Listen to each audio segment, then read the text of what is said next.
سوداګرو ښځو خپل په لاس جوړ شوي خوراکي توکي، جامې او د سینګار توکي نندارې ته ایښي.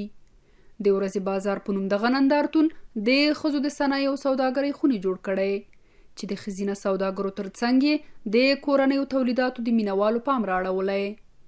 د پوهنتون استاده زیتون بهرام د تدریس ترڅنګ خپل شخصي کاروبار هم کوي او څو نورو ښځو ته یې هم د کار زمینه برابره کړې ده. نورې داسې ښځې چې په کورونو کې لاسي شیان موږ ته ګنډي، بیا هغو نه یې راټولوو. موږ تقریبا د 50-60 ښځو شاوخوا ښځې موږ سره کار کوي. د نندارتون ګډونوالي وایي که څه هم د دوی د تولیداتو بازار ډیر تود نه دی، خو دا ډول نندارتونونه به د دوی د کاروبار پراختیا ته زمینه برابره کړي. په دوه بخش کې کار کوو. یو بخش د صنایع دستي دي چې هلته سبد جوړوو او مختلف سبدونه جوړوو، او په بل برخ کې هغه د ترکاري باب او هغې وچوو او په هغې باندې یو نوی تولید لرو بازار کې، هغه د سوپ دی.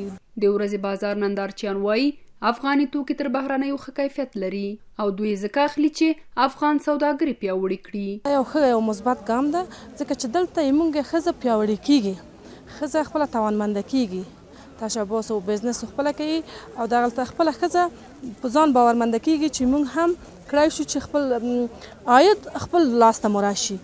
پخوا به د ښځې په کور کې هغه جوړولو، بیا به هم د هغې هغه ډېر عاید د یو سړي په جب کې لوېدله او ښځه به حق نه لرو چې د هغې په خپل ملکیت یا په خپل هغه پیسو چې لاسته راوړی په هغې باندې سمه حاکمه اوسېږي، هغه خپله خرڅ کړي او له هغې نه ګټه واخلي. په دې نندارتون کې د 60 مېرمنو 10 غرفې ایښودل شوي دي او د ښځو په لاس جوړې شوې جامې، سینګار توکي او خواړه د 3 ورځو لپاره خرڅلاو ته پراته وي.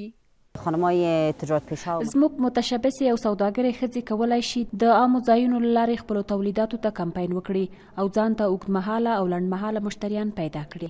د ښځو د صنایعو سوداګرۍ خونه وایي دا مهال په ټول افغانستان کې 850 ښځې په تشبث او سوداګرۍ کې بوختې دي او دوی هڅه کوي چې د دغه ډول نندارتونونو په جوړولو سره هغوی ته بازار پیدا کړي. لیمن یازۍ، امریکا غږ آشنا ټلویزیون، کابل.